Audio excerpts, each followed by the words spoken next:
Our next reader before we take a little break is Aaron Gilbreath. I have his bio, but I'm always tempted to sort of tell the story about how Aaron and I became friends, actually. Aaron used to work at Powell's Books, and we did events together. He would introduce authors, and I would introduce authors on some nights.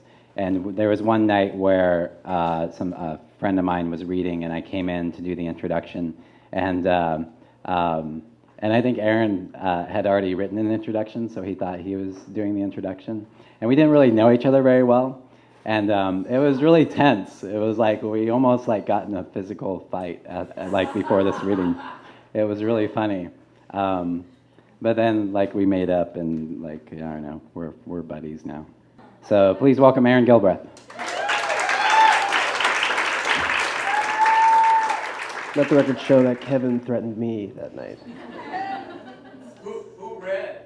I don't even remember who that was. Derek McCormick. Yeah, I don't even remember. He just cobbled together stuff from the website, from the web, and make some intros, but he actually put work into it. Thanks for Kevin for letting me read with Meg and Chloe. Since we're all sitting in church pews, I thought I'd just get a little preachy for a second. I'm not sure if you saw the VITA statistics to talk about the differential between the genders in magazine publishing. But that and the continued assault on reproductive rights just has me sort of thinking it's a good time to be thankful and make note that some of the most beloved books being written by local writers here in town are written by women. We got Monica Drake, Cheryl Strayed, Robin Rahm, Lydia Yuknovich, Catherine Dunn. So I'm just happy. I come from Arizona where they're doing a lot of backwards ass stuff. So it makes me particularly proud to be in a city like that. So on that note, this essay is called Dudes Rule.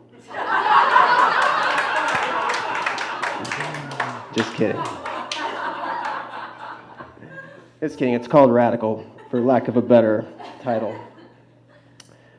Hearing teenagers in purple flannels call their soy mochas rad perfectly illustrates the mechanisms behind the perpetually regurgitating cow stomach that is pop culture. Not that that's a bad thing. Recycling yields innovative hybrids, but the feedback loop of fashion really strikes a nerve when what was new in your youth becomes another generation's vintage clothing. One of the dominant aesthetics of the last few years has been the 1980s. Forget the old friends don't let friends wear neon maxim. The image of Pretty in Pink James Spader and his antagonistically feathered hair seems the most fitting mascot of our time. A time when we find 80s slang unwittingly coloring our conversations. Dude, awesome, bummed, stoked, shred, balls out, sweet, this rules. On the suggestion of a childhood friend who was also struggling with the difficult fact of our combined 70 years, I rented Thrashin'. It's a sports exploitation flick that came out in 1986 when we were 9 years old, and it features all the stomach-churning, Pepto-tinted vibrancy of the era, and a circle jerk song. In the mid to late 80s, Hollywood spent much time and money trying to capitalize on then underground sports subcultures. What unites most of these films is the reliance on the same dramatic formulation. Small-town kid and/or outsider competes in a high-stakes competition against nationally known surfer/skater/BMXer in the hopes of winning the prize money, respect, and usually the heart of a girl. As Paul Peralta-era skaters ourselves, Thrashin' repelled my friends and me. A skate gang called the Daggers, who wear dangly earrings and paint their faces when they joust with their enemies in a drainage ditch. In the parlance of our childhood, it was retarded. Listening to lines like, well, what do you thrash? What do you got? Felt as embarrassing as having your mom stand outside a skate shop dressing room checking to see how your pants fit. In a narrative sense, the movie was bad, not bad like 70s pimp, give me some skin, bad, but awful bad. Corn pone and the certain regional southern dialects are schmaltzy in the Yiddish of my New York Jewish grandmother. Worse than rendering a subversive subculture is clownish stereotypes, decked in plaid fucking shorts. Hollywood failed to capture skateboarding's most obvious linguistic feature, the word rad.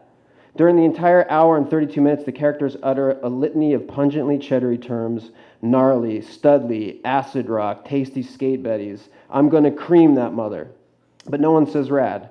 It's a particularly epic oversight, not because the characters in Gleaming the Cube say rad in the first 5 minutes, or because characters in rad say rad and dude and awesome constantly, but because the famous Zephyr skate team in Venice Beach area in which Thrashin is set seem to have coined the term.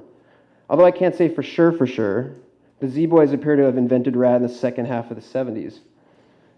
The Z-Boys were surfer kids. Out of habit, they injected their aggressive surf moves into the then soft-core ballerina sport of skateboarding, and in turn, birthed modern skating. Clothes, language, finesse. To them, style was everything.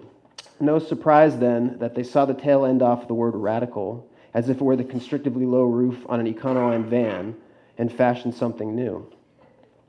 Only an old dude with parental leanings would have to tell you that rad is an expression of extreme enthusiasm, a stronger qualifier than cool, more super in its superlativeness than awesome. There are no gradations of rad, no radder or raddest. Yes, people say raddest, but the term is redundant, used more to fit a sentence's texture than to imply a qualitative hierarchy. As with pregnancy, rad is an absolute. Something is either rad or it is not. You are either pregnant or you are not. Although I've been told there are exceptions by her over there.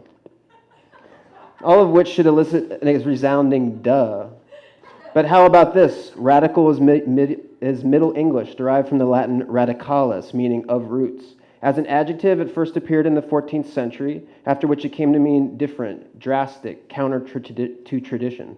In early skateboarding vernacular, radical usually referenced tricks or someone's bravura, killer performance. A radical air, radical session, or meant edgy, unplanned, a precursor to modern skateboarding sick. As a noun, a radical is someone who stands in extreme opposition to accepted norms. So Z-Boys like Tony Alva and Stacy Peralta weren't only radical sportsmen, they were revolutionaries.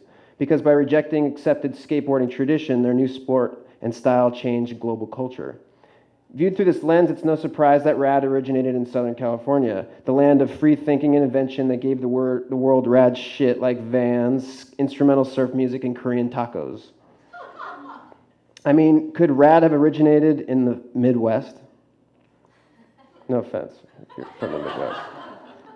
All Northern California seemed able to deliver was hella, a contraction of hell of, used in place of very, as in that VW is hella fine, which arose in San Francisco's Hunter Point neighborhood in the late 70s, spread through Berkeley and the deadhead ranks like fleas, and still lingers in crunchy places like Eugene, Oregon, and Flagstaff, Arizona.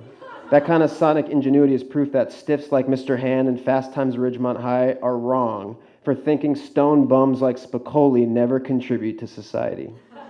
How about the phrase tasty waves, Mr. Hand? Don't harsh my mellow. A phrase I quote here for the first and last time and will never utter again. Thank you.